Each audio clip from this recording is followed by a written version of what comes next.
I do think that DRX, depending on which top laner can get her, yeah, Jace would be great.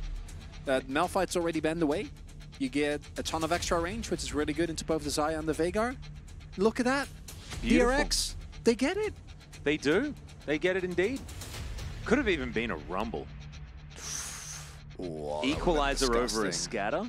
Oh man. Yeah. Completely outranging Veigar, totally. As yeah, Gragas being good. considered, will not add very much damage from the top lane, but with Viego, I think you can afford to do that.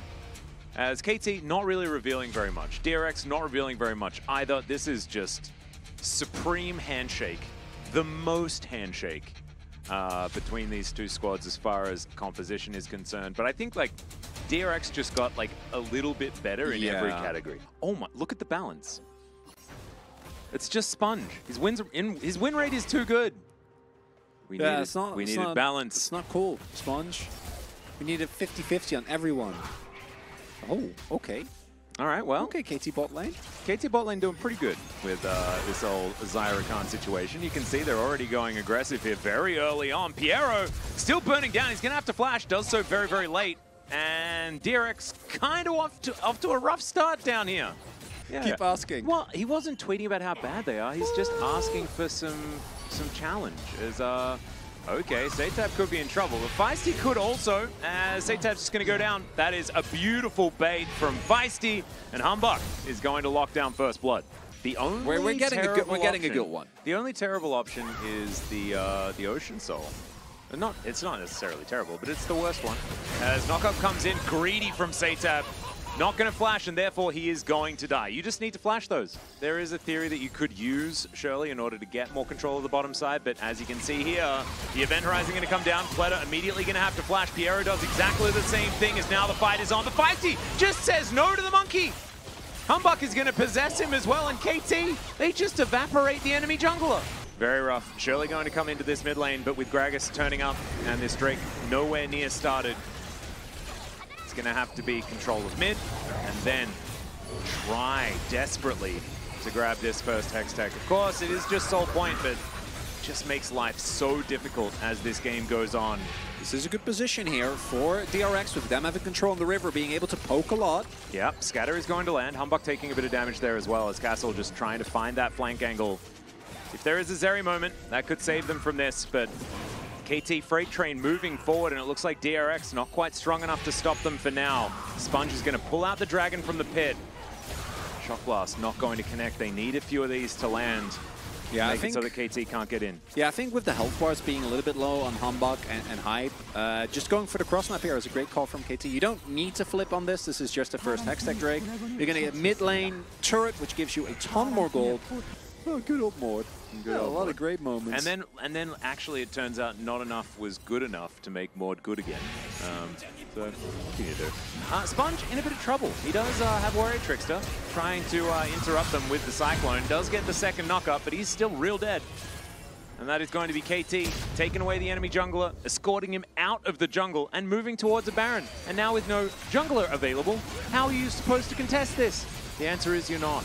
Yeah, and Sponge, unfortunately, is going to have to be the person, right, that tries and contest, where it looks like DRX is still going to try and maybe win the fight here?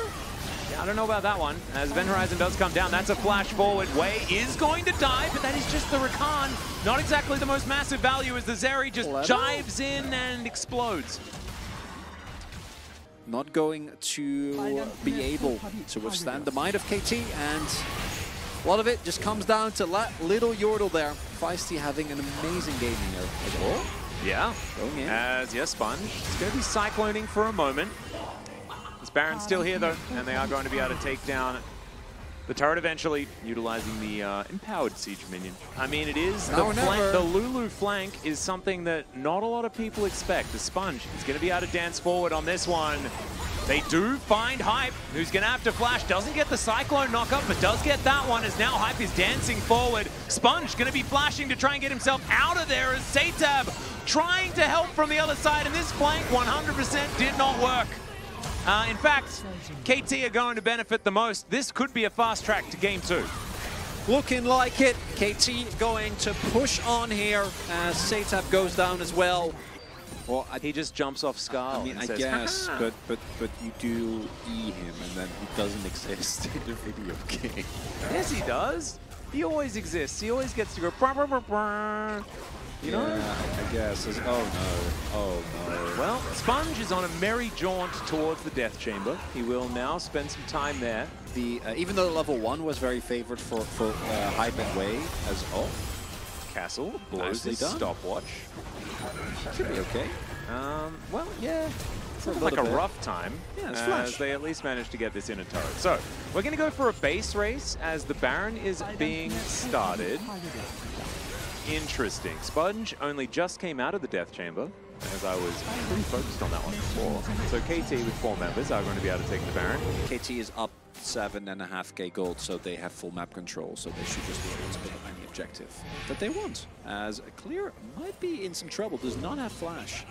He might be a bit dead, as, Heartbreaker going to come forward. That is a great grand entrance and a really dead Jace, and that could be the moment for KT to play around 3 minutes on the Elder, but I don't think that's where their focus is going to be. As it's going to have to be that Zeri moment that you were talking about. Humbug. Very scared. Uh-oh. Oh dear, Sponge is just dead. I thought that was his decoy, but it wasn't. It was just him. Well, that's game. Yeah. So, Feisty vote or Humbug vote? It's Humbug, right? He's been... It's tough. It's really... it's one of the two. You know, it's that part's easy. I'm a Humbug voter. I think I'm a Feisty voter, but it's probably Humbug, huh? I think it's both. So let's just do both. You want to do one of each? Yeah. Yeah, to go to one of each. Sounds fantastic. Oh, is there a little bit of a fight that I want to play-by-play commentate? Oh, wait. There's still Zeri. Yeah. No, She does. not. Yeah, she gets knocked up, CC'd, exhausted, and killed. Feisty's going to lock that one down. Has a giggle about it as well, as we could see. The scat of the week does a fair bit, but KT not weak, not this game. And they will take game 1 at like a dominating game 1 against DRX. Their first win against this team for the year. Not working out as Humbug does pick it up. I'm happy with my Feisty vote, but it's mid-jungle, right? And Humbug on his Viego going to maintain his absurd, frankly, KDA and level of aggression. Massive win rate on this champion as well. So 5-0 and 8 this game. The Viego absolutely fantastic. And remember, it was first picked for KT. And when a champion like this is given such priority and then performs well, that makes you feel good.